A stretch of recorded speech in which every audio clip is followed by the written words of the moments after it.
Welcome back to Nomads Notes help videos. In this video we'll show you how to start a new trip. We'll go back to our getting started button on the top right, and it will show us the next thing we need to do is add a trip. We can either go straight to the page or we can click the show me how button to give us an idea of how to do it.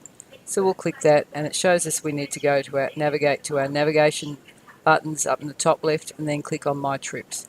So we'll do that now.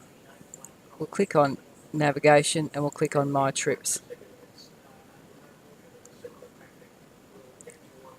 There's no trips listed on the left of the screen, and so the new trip screen automatically opens.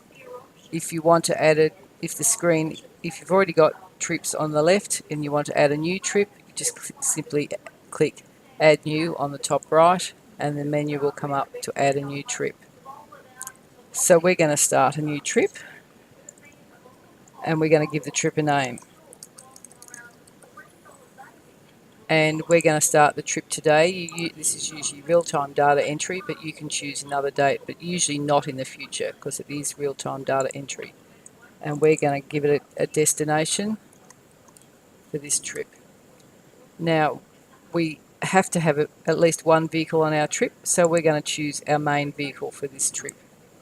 And we're going to give that a start odometer, and this is the odometer of the vehicle on the start day of the trip.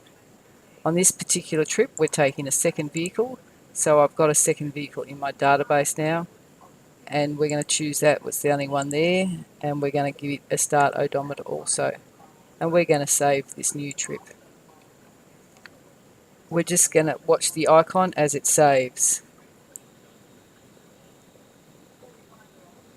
Our new trip is now saved and it's in our database. It's over here on the left, and all our trips will be listed here on the left in chronological order. We can now see that this trip has a name. It's off to the top, and we can see some quick stats about the trip. We can see photos, journals, and lots of other information once we fill some data. That's where we see all this information. We can also add a vehicle to this trip.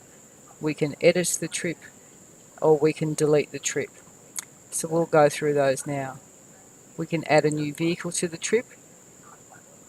In our case, we have no further vehicles in our database, so it's prompting us to go and add a new vehicle to our database.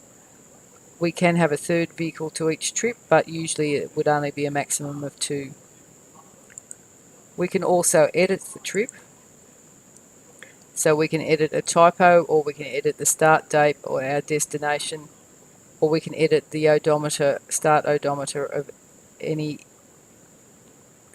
vehicle, and we can update our trip by clicking on the button at the bottom. If we don't have any information in our database about this trip, we can also delete the trip. This icon won't be available if there's any accommodation expenses, fuel, journal or mileage against the trip, but if there's no data, we can delete the trip simply by clicking that, and it will ask us if we really want to do this. In this case we don't, but just click yes if you do want to delete it.